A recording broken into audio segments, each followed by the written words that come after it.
Então, o título que eu escolhi para esta sessão, como podem ver, e já devem ter visto previamente quando foi partilhado, quando foi anunciada a sessão, chama-se O Pássaro que Não Gosta do Frio.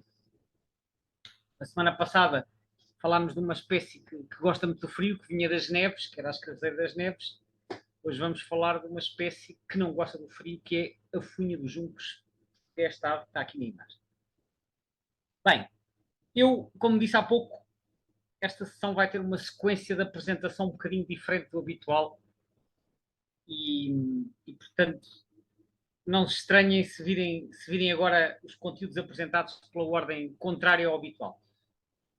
E eu começo por contar aqui a razão e a origem desta informação que deu origem a este título. Quando comecei a ver aves, no final dos anos 80, não havia guias de aves em português e o primeiro guia que eu tive foi este. Era uma edição francesa de um guia que originalmente era em inglês, que tinha três autores em inglês, que era o Roger Peterson, o Guy Montfort e o P não me lembro o que era, o Holland, portanto o Peterson, o Montfort e o Holland. O Paulo Gerrodet era o editor da edição francesa, aparece aqui também na edição francesa, mas os autores originais eram três.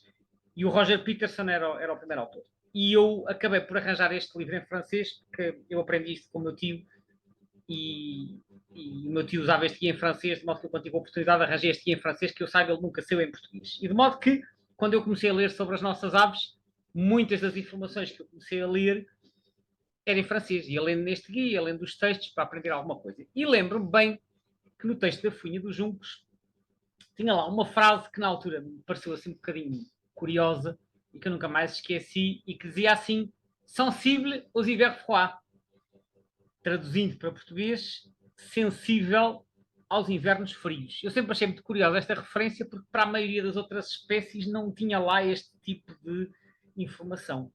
Mas eu achei curioso e nunca mais me esqueci, até que mais tarde, depois quando comecei a saber mais informações sobre esta espécie, percebi porque é que lá estava esta informação e é disto que eu vou falar um bocadinho hoje. Portanto, isto dá um bocadinho o mote para o título desta sessão, ou seja, a funha dos juncos é uma espécie sensível aos invernos frios e às baixas temperaturas.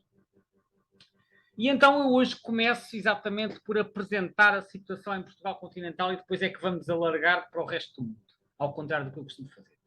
E então começo por vos mostrar o mapa que está publicado no primeiro Atlas Nidificantes, que foi publicado nos anos 80, mais precisamente em 89.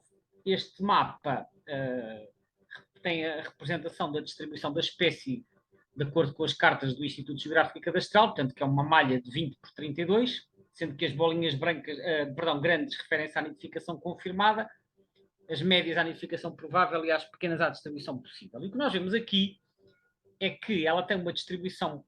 Bem, a sul do Tejo está praticamente em todas as folhas. A norte do Tejo não. A norte do Tejo está no litoral. Está no litoral é contínuo, mas depois quando vamos para o interior norte e centro, há aqui muitos buracos. E quando nós lemos aqui o texto, logo no primeiro parágrafo diz assim: a distribuição desta espécie parece estar condicionada pela altitude. Daí que esteja ausente de grande parte do Nordeste. Portanto, quem conhece minimamente a geografia do nosso território sabe que as principais serras estão todas aqui. Traz os montes, beira interior, alta e baixa, um bocadito aqui da beira litoral e do Minho, mas é principalmente no interior norte e centro. Depois a sul do Tejo não há serras tão altas. E, portanto, aqui a estátua já identifica este problema da altitude para explicar a ausência desta espécie das regiões aqui mais do interior norte. Porquê? Porque são regiões que no inverno atingem temperaturas muito baixas, motivadas em parte pela interioridade e em parte pela altitude, naturalmente. E como esta espécie é residente, ela não migra, ela só se aguenta se conseguir suportar as temperaturas dos meses mais frios, que é dezembro e janeiro. Portanto, este Atlas, que é o Atlas das Aves que identificam em Portugal continental, isto são as datas dos trabalhos de campo, na década de 1980 podemos ver uma distribuição contínua no sul e no litoral, mas com muitas falhas no interior norte e centro. Reparem também que as bolinhas grandes que são as nidificações confirmadas, estão quase todas no litoral. Portanto, aqui no Minho costeiro, Douro litoral, Beira litoral, Extremadura e Ribatejo e no Algarve. No interior há muito menos confirmações. Porquê? Porque normalmente quando a espécie é mais abundante é mais fácil de confirmar. Isto aplica-se a qualquer espécie. Quando há muitos indivíduos é mais fácil nós confirmarmos a nidificação do que quando só há um casal ou dois. Portanto, embora não haja uma correlação direta, normalmente tende a haver mais facilidade de confirmação e, portanto, indiretamente, a maior presença de confirmações também indiciam uma maior abundância aqui nas chamadas terras baixas do litoral. Aliás, diz aqui no terceiro parágrafo, aparentemente é mais abundante no sul e no litoral do que no centro e interior. Isto no primeiro Atlas, que o primeiro Atlas só tem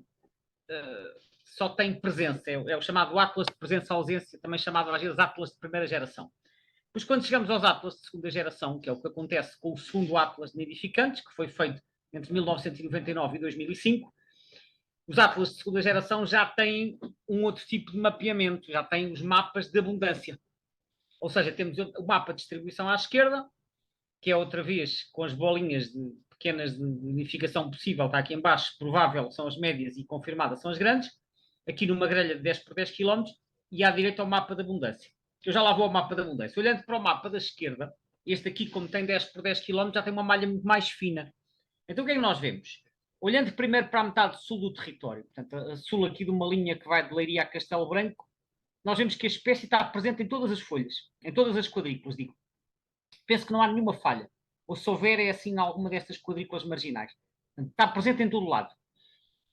A norte do Tejo, a situação é parecida com aquela que vimos no mapa anterior, mas agora com uma granularidade é mais fina, até conseguimos já perceber um bocadinho o relevo. Reparem, mais uma vez, na faixa litoral, uma presença praticamente contínua, aqui desde a foz do Rio Minho, em Caminha, Valença, por aqui abaixo, até ao Tejo, né? Praticamente não tem falhas. A mesma coisa de cá a bocado. E mais uma vez as confirmações mais densas aqui no litoral. Quando vamos para o interior, nós aqui percebemos onde é que estão as falhas. Estão principalmente em Trás-os-Montes, que é a grande zona da ausência da espécie, mas depois em partes da Beira Alta e localmente na Beira Baixa também. E quando nós olhamos para aqui até percebemos onde é que estão as principais serras. Por exemplo, isto aqui é Aveiro. Isto é aqui a zona da Serra da Arada e da Freita, que fica aqui entre Aveiro e Viseu, e eventualmente o Caramulo, portanto, que são assim zonas que ultrapassam os 1000 metros. Depois aqui o maciço da Serra da Peneda e do Gerês, e do Laroco, do Barroso, portanto também a espécie está aqui ausente. Serra de Montezinho, praticamente não há. Planalto Mirandês, tudo isto aqui. Serra de Bornes, Marão, Alvão, portanto são sobretudo zonas de altitude. Atenção que a altitude não é o único fator que condiciona, porque haverá também questões de habitat, naturalmente. Mas isto coincide com as principais serras. Depois aqui, o Planalto de Ribacoa, que é o Planalto que se estende aqui desde Figueira de Castelo Rodrigo, mais ou menos até à Malcata. Portanto, temos muito poucas bolinhas e muitos buracos, isto está tudo a 800 metros. E depois aqui a zona da Serra da Estrela e da Serra do Açor. Portanto, grosso modo, nós conseguimos identificar aqui as principais serras. Pelo meio aparece-nos aqui o Vale do Mondego, com o seu afluente, o Rio Dão, né? Aparece-nos aqui também o Vale do Zezer, que vem por aqui abaixo a correr até ao Tejo. Portanto, nós conseguimos mais ou menos perceber aqui o relevo, quase olhando para o mapa desta espécie. À direita, temos o mapa da abundância, que se baseia na frequência relativa de observação e que tem um gradiente de cores que vai desde o amarelo passando pelos laranjas até ao vermelho escuro, que nos mostra em que regiões é que a espécie é mais abundante e que confirma aquilo que já vimos nos mapas anteriores. Então, reparem, as zonas de maior abundância, toda a envolvente de Lisboa, portanto, Baixo Tejo, aqui todo o Ribatejo, uma grande parte da Extremadura, aqui na chamada Zona Saloia, eu diria até às bandas de Leiria. Depois, certas zonas do interior alentejano, não todas, porque isto depois também tem a ver com o coberto vegetal, porque o Alentejo, embora a maior parte esteja a baixa altitude, há zonas que são densamente florestadas e a Funha dos Juncos não gosta de zonas florestadas, mas depois aqui nestas zonas das planícies abaixo de Beja são outra vez muito abundantes. No litoral, como está mais florestado, há um bocadinho menos. Portanto, a sul do Tejo está tudo vermelho. Vermelho claro, vermelho escuro. Depois, à medida, no litoral norte e centro, como já vimos, também é vermelho. Não tão abundante como no sul, mas também é vermelho. E depois reparem como as cores se tornam progressivamente mais claras quando andamos para o interior. Aqui está a branco, em Trás-os-Montes, apesar de haver umas bolinhas, mas não são suficientes para permitir um gradiente de cores, por isso aqui está a branco. Portanto, a branco em quase tudo Trás-os-Montes, cá está a Serra da Arada e Freita, aqui a Estrela e o Açor, e aqui o Planalto de Ribacoa. Esqueci-me de referir aqui no mapa da esquerda, este conjunto de bolinhas estão aqui a separar o Larouco de Montezinho, são a Veiga de Chaves, portanto, onde corre o Vale do Rio Tâmega, aqui é uma zona de mais baixa altitude e, portanto, já tem condições para a ocorrência da espécie. Pela minha experiência, que eu ao longo dos anos também, como sabia já que elas estavam condicionadas pela altitude, quando andei a fazer trabalho de Atlas, que eu colaborei muito neste Atlas, eu usava as cartas militares e eu estava também com atenção à questão da altitude, e eu reparei que esta espécie mais ou menos é frequente até aos 600 metros. Ela é mais frequente nas zonas mesmo mais baixas, quase ao nível do mar. Por isso é que é aqui tão frequente no Ribatejo, na Lesíria Ribatejana, nestas zonas costeiras em geral. Elas vão se vendo com regularidade até aos 600 metros. Acima dos 600 metros tornam-se mais incomuns e acima dos 800 metros praticamente não há. São muito raras, acima dos 800 metros. Eu uma vez estava aqui na zona de Celurico da Beira, que fica mais ou menos para aqui, e já nas encostas da Serra da Estrela, uma vez vi uma a cantar a uma zona que eu não estava à espera e até fui verificar na carta militar e estava a 920 metros. Até tomei nota disso no meu caderno de campo. 920 metros, foi a altitude mais elevada que eu registrei esta ave a cantar até hoje. E noutra ocasião, quase no topo da Serra de Monchique, aqui embaixo, também vi uma a cantar a 820 metros. Uma vez a 820, uma vez a 920. Mas eu diria que acima dos 700 é muito, muito invulgar encontrarmos. E acima dos 800 é excepcional. Portanto, isso explica porque é que depois há todas estas manchas no interior. Portanto, há aqui uma relação direta com o relevo que é talvez mais evidente nesta espécie do que em qualquer outra. E agora passamos para a situação de Espanha. E em Espanha acontece exatamente a mesma coisa. É claro que a geografia de Espanha poderá não ser muito familiar para muitos de vocês, mas eu já vou colocar aqui um mapa que vai ajudar a ver melhor isso, mas eu antes de colocar esse mapa vou explicar aqui. Portanto, em Espanha o que nós vemos é que isto está distribuído às manchas. Tem manchas de continuidade da espécie e depois está intercalado com zonas brancas. Estas zonas brancas correspondem às cordilheiras. Aqui em cima a Cordilheira Cantábrica, portanto, que vai desde a Galiza, passando pelas Astúrias e pela Cantábria, quase até ao País Basco. Depois aqui em cima os Pirineus. Aqui o sistema ibérico, que separa o Rio Douro do Rio Ebro. Aqui o sistema central, que tem a Serra de Gredos, continua da Serra da Estrela, vai pela Serra de Guadarrama, passa acima de Madrid. Depois aqui embaixo a Serra Morena e aqui embaixo os sistemas béticos, onde está a Serra Nevada. E aqui pelo meio temos os rios, né? Temos aqui o Vale do Tejo, do Guadiana, aqui embaixo, o Tejo, o Guadalquivir e aqui o Rio Ebro e aqui o Douro. Eu vou sobrepor aqui o mapa de Espanha, que isto vai se tornar muito mais claro, e depois vou-vos mostrar este novamente. Observem aqui. Isto aqui tem um gradiente de cores, em que o verde são as altitudes mais baixas, os amarelos, aqui este creme, é até aos 1000 metros, e como podem ver, acima dos 1000 metros já temos aqui as várias cordilheiras, como eu falei, Cordilheira Cantábrica aqui em cima, com a derivação dos Montes de Leão, à direita os Pirineus, a separar de França, depois o tal sistema ibérico que está aqui oblíquo, o sistema central que separa o Douro do Tejo, passa um bocadinho a norte de Madrid, depois cá embaixo a Serra Morena, e os sistemas béticos, portanto, que é a Cordilheira Subbética e a Cordilheira Penibética. Aqui pelo meio, a depressão do Guadalquivir, que vai desaguar perto de Doñana, cá está o Rio Guadiana, o Rio Tejo, o Rio Douro, e depois o outro que corre para o Mediterrâneo, que é o Rio Ebro. Portanto, aqui, agora reparem, vou pôr outra vez o mapa das bolinhas, vejam, comparem e vejam como estas zonas onde tem bolinhas correspondem exatamente às zonas de baixas altitudes, aqui nestas ribeiras, e que nas cordilheiras a espécie está ausente. E depois ela aparece em todo o litoral, porque o litoral é todo a baixa altitude, aqui na Galiza, nas Astúrias, no País Basco e também na costa mediterrânica, vejam. O litoral está sempre muito preenchido porque é de baixa altitude.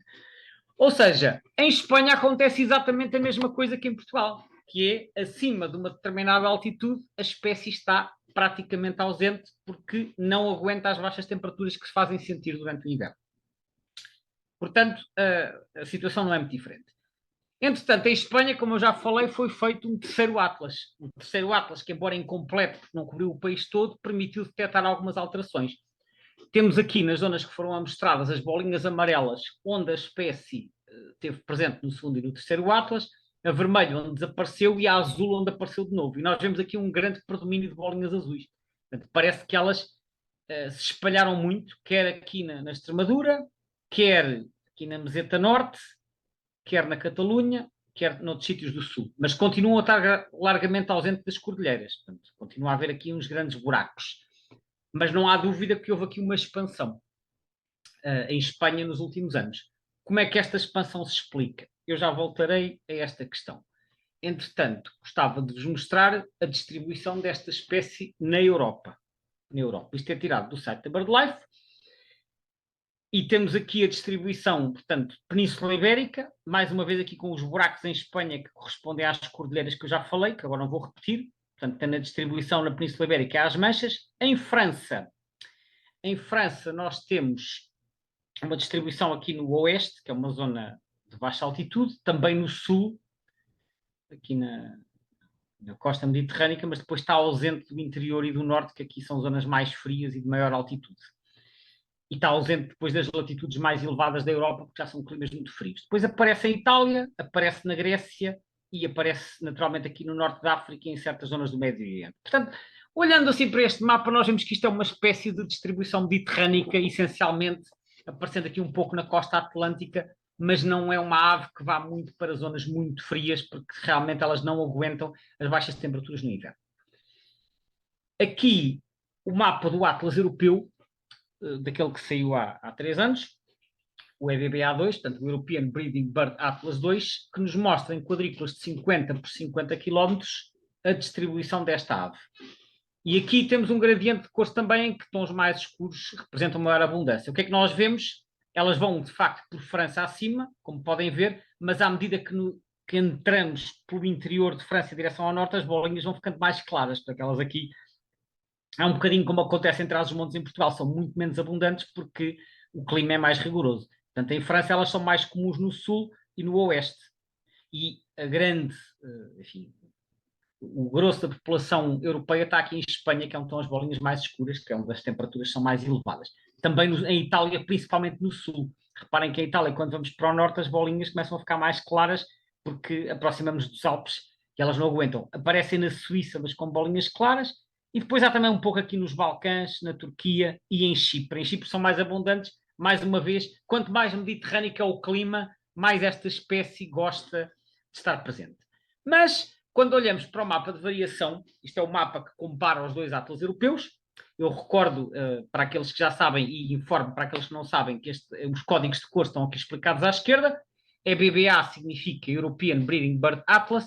O cor de laranja são as quadrículas onde a espécie estava no primeiro atlas, mas desapareceu para o segundo. O cinzento é onde estava em ambos os atlas e o azul onde apareceu de novo. E o que é que nós vemos aqui? Bom, o que nos salta mais à vista é a quantidade enorme de azul em França. Portanto, claramente houve aqui uma expansão para norte.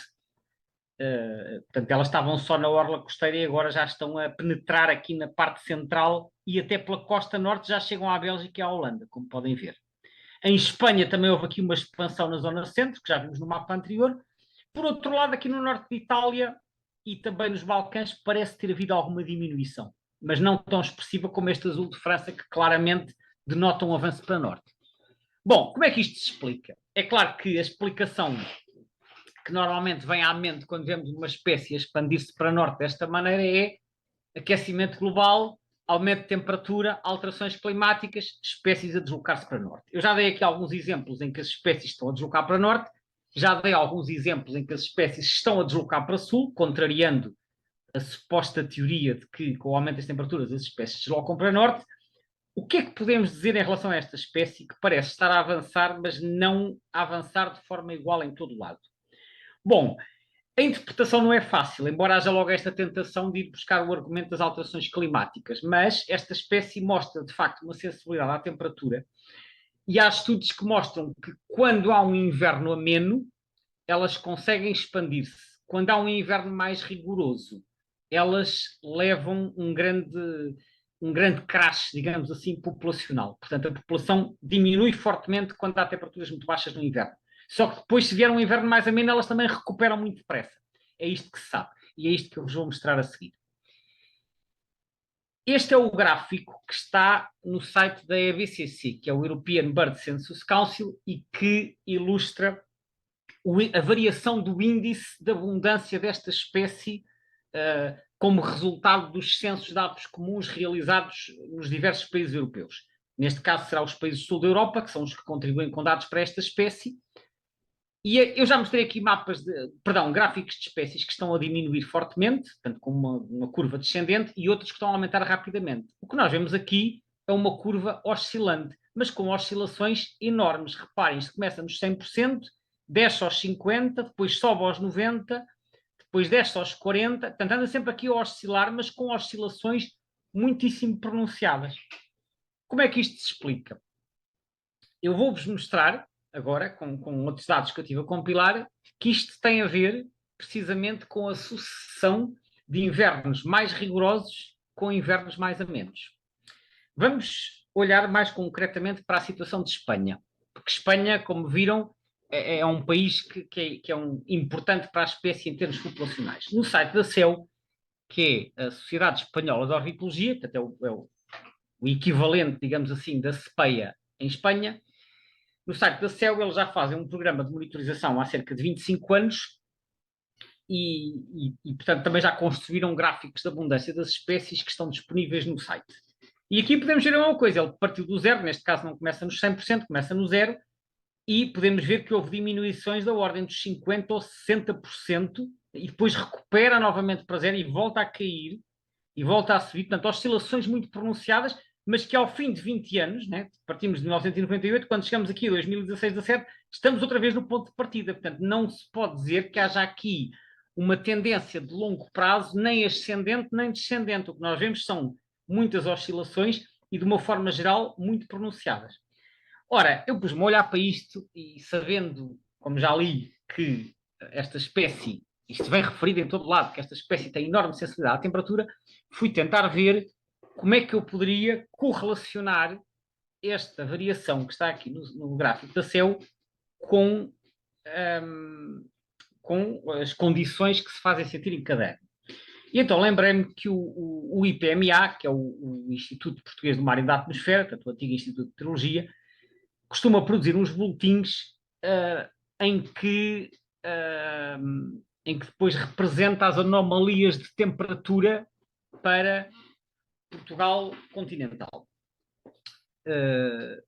E eles fazem isto com boletins mensais, que estão publicados no site, mas depois também fazem uns boletins trimestrais que se referem ao período das chamadas 4 estações do ano. Portanto, inverno, primavera, verão e outono. Então o que é que eu fiz? Eu fui ao site do IPMA e fui procurar o mais recente boletim de inverno, que foi publicado no final do inverno passado, porque este inverno ainda está em curso, e o boletim de inverno diz respeito ao período de dezembro, janeiro e fevereiro. Não corresponde às estações do ano que começa no dia 20 de dezembro e vai até 20 de março, portanto eles ajustam isto aos meses de calendário. E, portanto, isto é dezembro, janeiro e fevereiro.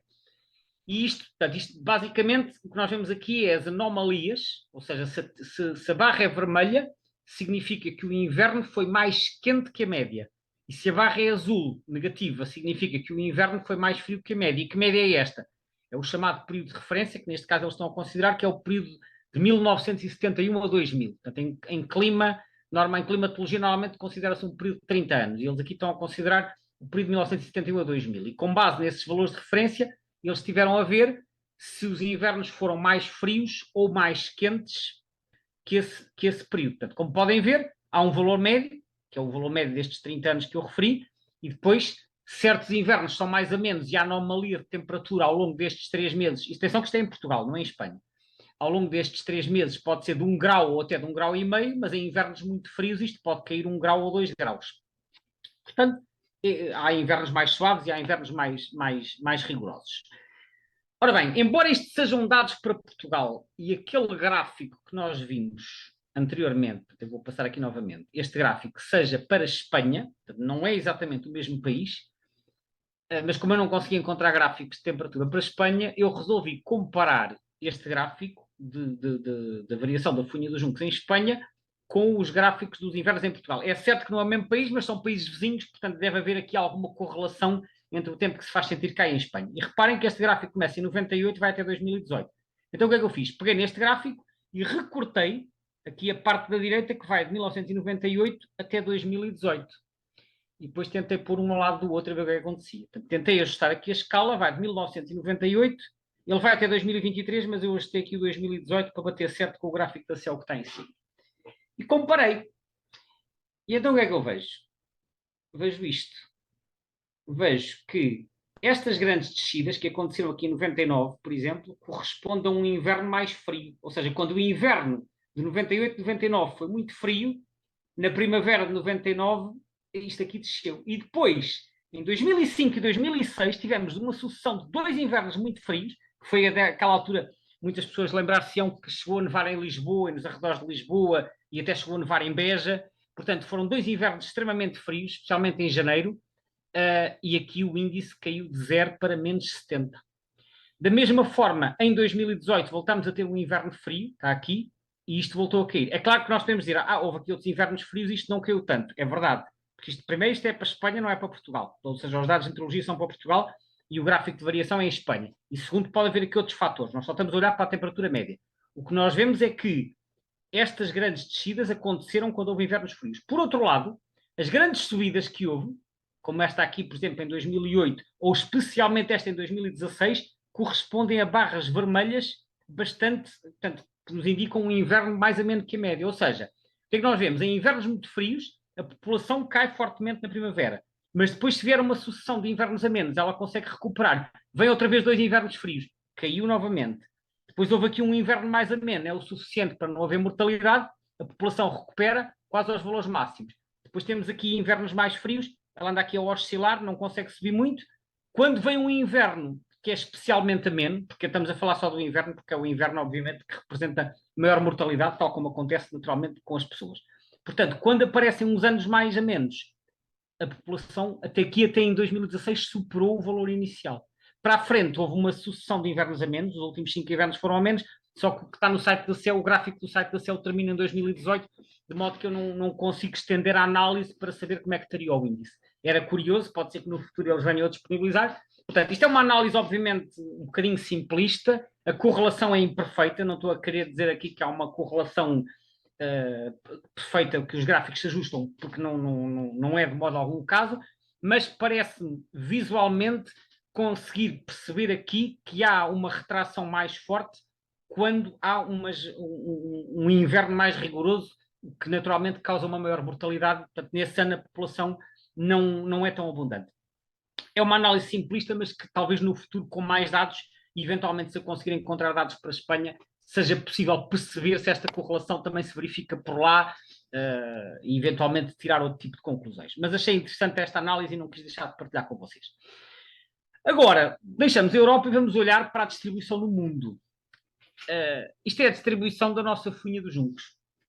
A funha dos juncos, como podem ver, embora na Europa tenha uma distribuição essencialmente aqui na orla do Mediterrâneo, como já vimos, e a subir pelo leste de França, elas têm uma distribuição vastíssima, ocorrem em todos os continentes, exceto no Novo Mundo, nas Américas. Portanto, em África estão presentes, não existem no deserto, mas depois para baixo do deserto estão presentes aqui desde o Senegal, de uma forma algo descontínua, por causa das florestas também, desde o Senegal até aqui ao Sudão e à Eritreia, depois pela África Central até a África do Sul, tem uma distribuição muito vasta em África, também ocorrem aqui no sul da Península Arábica, Médio Oriente, portanto, desde Israel, Iraque até ao sul do Irão, e depois na Ásia, na Índia e países adjacentes, na China, onde aliás parece haver aqui uma população migradora, aqui mais a norte, nesta zona de Salmão, Coreia do Sul, Japão, toda a Indochina, portanto está aqui presente, Malásia, Indonésia,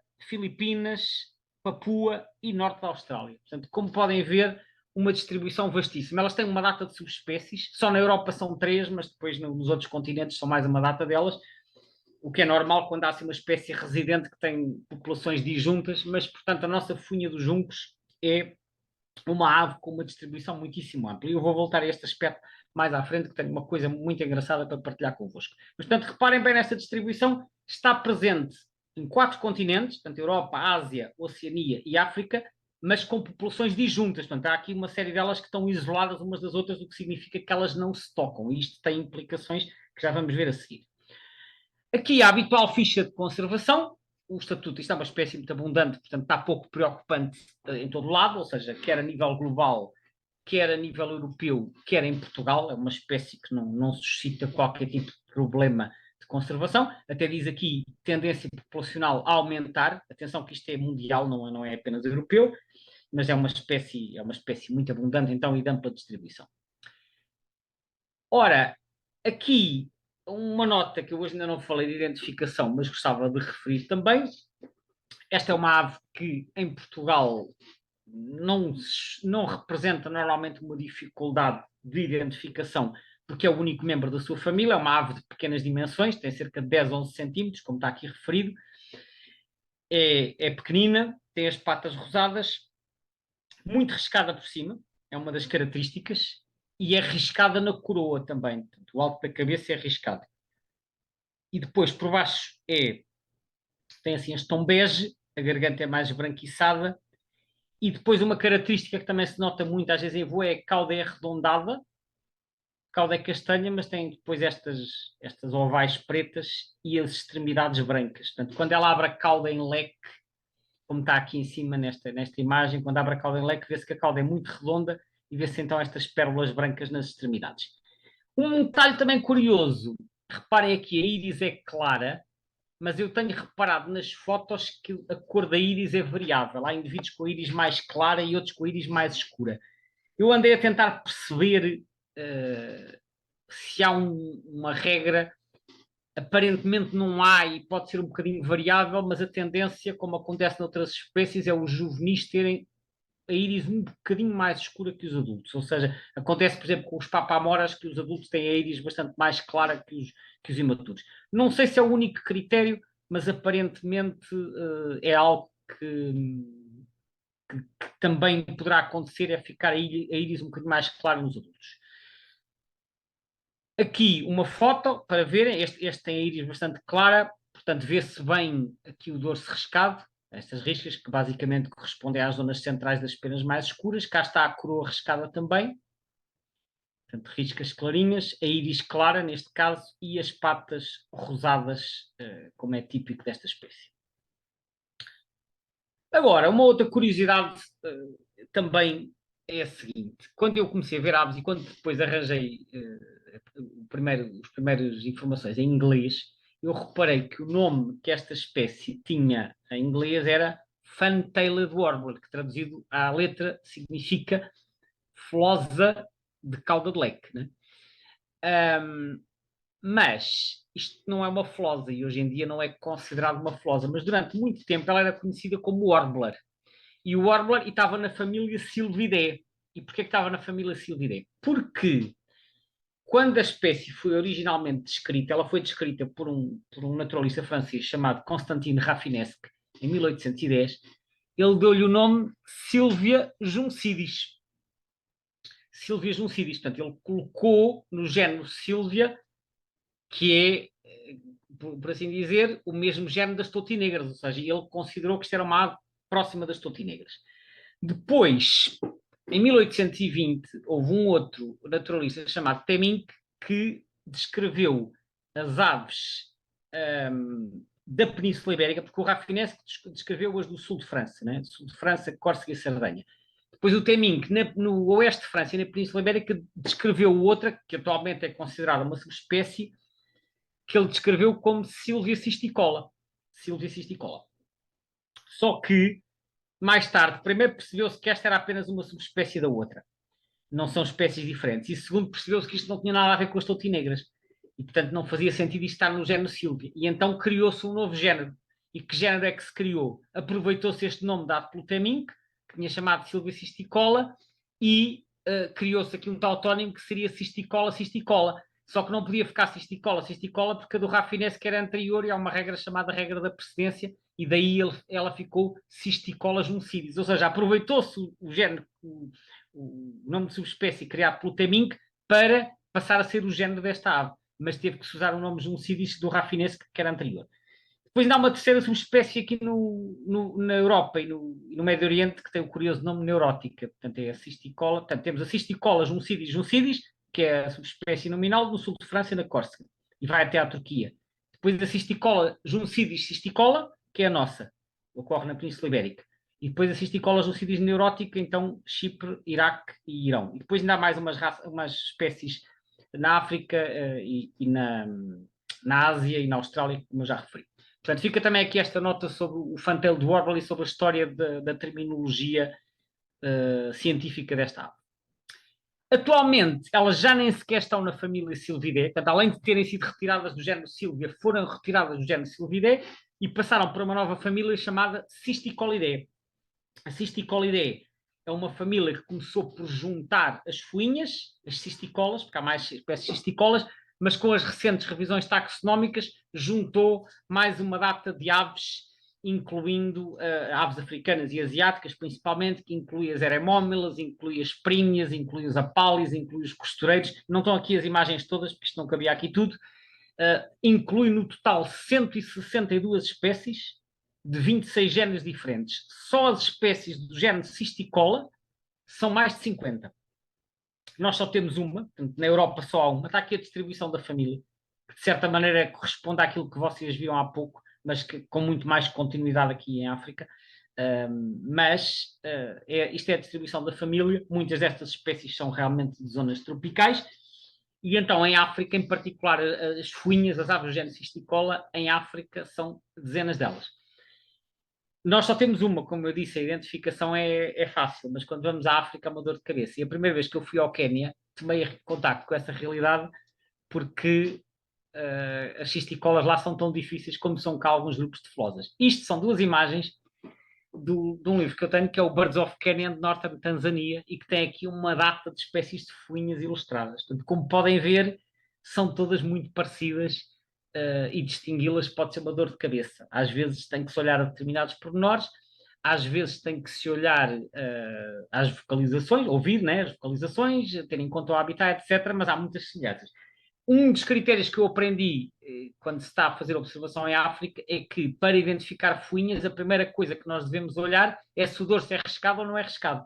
Isto são duas estampas, reparem, as aves da estampa da esquerda têm todas o dorso riscado e as da estampa da direita têm todas o dorso liso.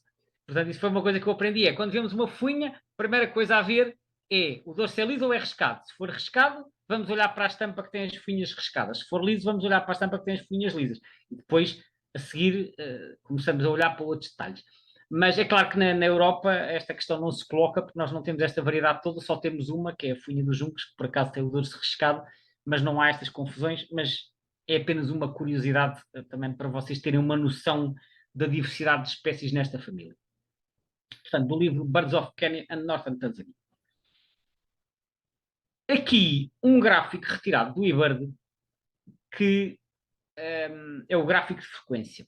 O gráfico de frequência indica a percentagem de listas completas, porque as listas casuais não entram nesta estatística, a percentagem de listas completas que têm registada a fuinha dos juncos em Portugal. Como podem ver, é uma espécie bastante frequente, portanto os valores são relativamente elevados, mas varia aqui entre os 18 e os 32. E podemos ver claramente que há aqui um aumento a partir de fevereiro, atinge o seu pico em abril e depois diminui em junho, e durante a segunda metade do ano está a valores mais baixos. Portanto, há aqui um período de maior aparecimento, vamos lhe chamar assim, de maior aparecimento da espécie nas listas. E isto explica-se de uma forma muito simples. Este é o período em que as fuinhas dos juncos estão vocalmente mais ativas, porque elas, quando estão a cantar, o canto é um canto que se ouve bastante bem, é muito característico, já vamos ouvi-lo a seguir, faz lembrar um inseto, e ainda por cima é emitida em voo, portanto a espécie, além de se ouvir bem, mostra-se bastante. Quando não está a cantar, é uma ave mais tímida que tende a esconder-se entre as ervas, faz uns chamamentos de vez em quando, mas pode ser muito discreta e isso contribui para que as taxas de detectabilidade sejam mais baixas. Portanto, há claramente um aumento de detectabilidade causado então pela emissão do canto dos machos, que vamos ouvir aqui numa gravação retirada do Xenocanto.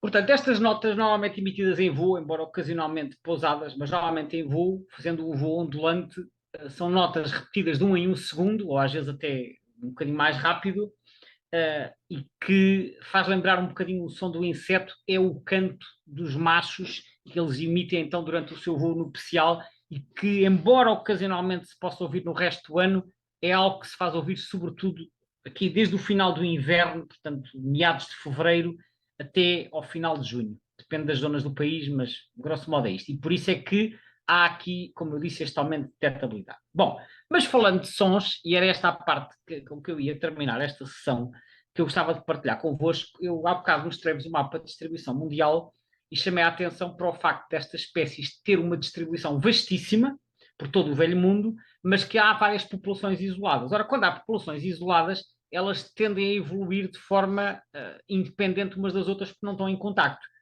E essa evolução muitas vezes manifesta-se na morfologia, nas biometrias, no aspecto da plumagem, mas também se pode manifestar nas vocalizações. E eu recordo-me que, quando estive na África do Sul, reparei que estas folhinhas dos juncos que ocorrem lá cantavam de maneira um bocadinho diferente que em Portugal. E então resolvi, como elas têm uma distribuição muito vasta, fui ao Xenocanto e fui recolher ficheiros de gravação desta espécie de diferentes partes do mundo. E é este slide agora que eu vos vou mostrar. Eu chamei Dialetos pelo Mundo, em que escolhi aqui 9 ficheiros de som que eu vou indicar para cada um deles a que país se refere e vou passar para vocês poderem ouvir até que ponto o canto desta espécie, que é sempre a mesma espécie, pode ser tão diferente consoante as regiões do planeta. Vamos começar por ouvir novamente aqui a gravação referente a Portugal, portanto, que é a mesma que ouviram há pouco, que é aquela que nós estamos habituados a ouvir no nosso país e que depois nos vai servir para comparar com os restantes. Vamos ouvir Portugal.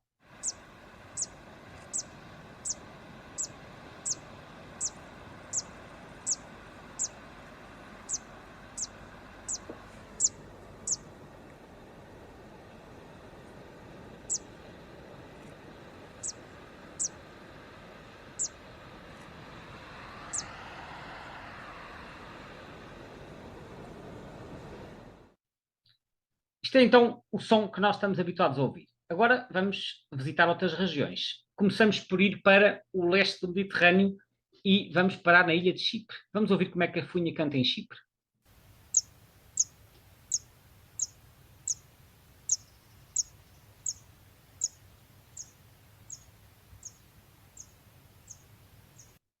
Reparem que a sonoridade é diferente, já não tem tanto aquele som de inseto como parece no caso português. Agora vamos até a África Central, quase Austral. Paramos na Zâmbia, que é um país que está entre Angola e Moçambique.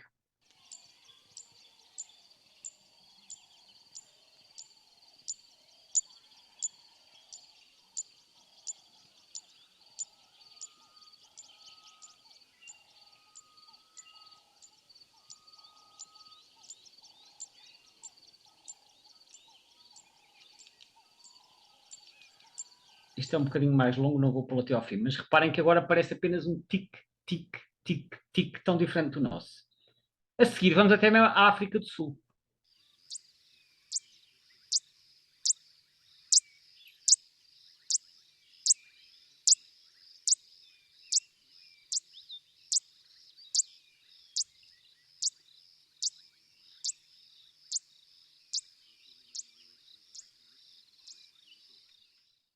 O timbre, como já deu para perceber, vai variando consoante as regiões. Agora vamos passar para a Ásia. E a nossa próxima paragem é na Índia.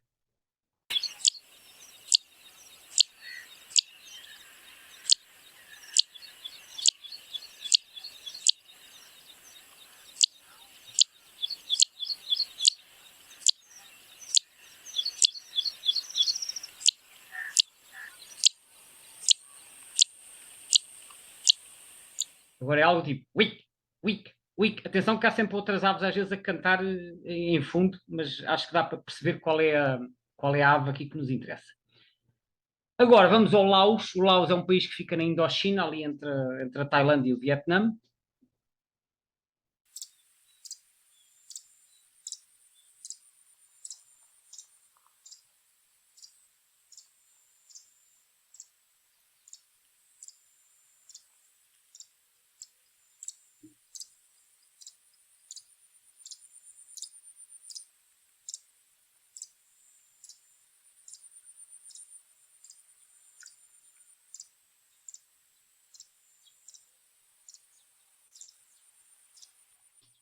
Como certamente perceberam, agora aqui as notas são duplas.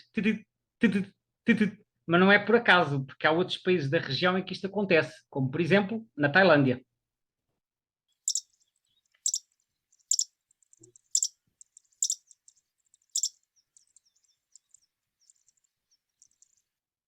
Portanto, na Tailândia, que é um país vizinho do Laos, também cantam com estas notas duplas. E o que será que acontece no Japão?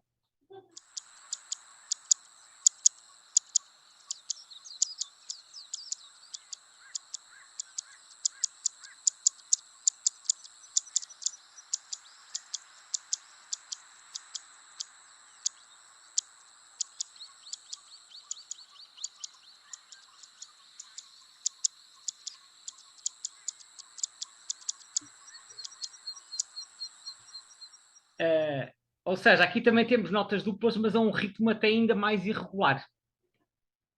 A nossa última etapa será na Austrália. Como será que cantam as funhas na Austrália?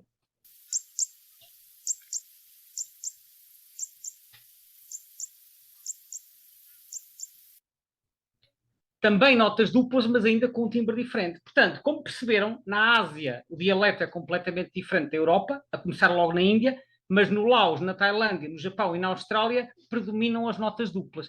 Esta pequena amostra é ilustrativa da diversidade de sons que nós podemos encontrar nesta espécie, e o que eu pretendi exemplificar com isto foi até que ponto é que o isolamento reprodutor das várias populações se pode manifestar em diferentes formas de vocalizar, que no fundo são diferentes linguagens que elas falam consoante o país onde estão.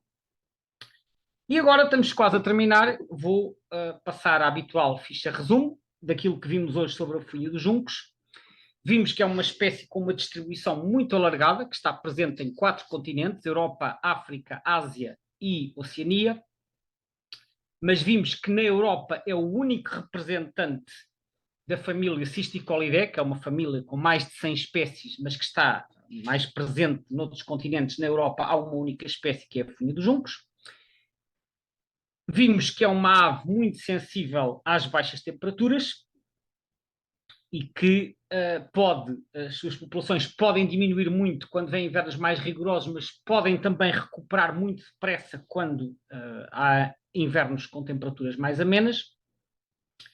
Vimos que, no caso da Europa e também de Espanha, parece estar a haver uma expansão para norte, que poderá ou não estar relacionada com a sucessão de invernos mais amenos que tivemos nos últimos anos, só o futuro dirá.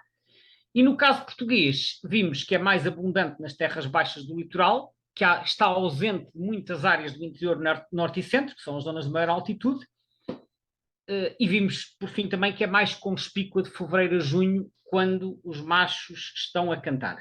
Por fim, vimos que o canto desta espécie pode variar muito entre regiões e entre continentes, portanto, é como se as aves de cada país falassem um idioma diferente. Espero que tenham gostado desta apresentação, hoje com uma estrutura um bocadinho diferente do habitual, sobre, então, a pequena funha dos juncos, o pássaro que não gosta do frio. Muito obrigado.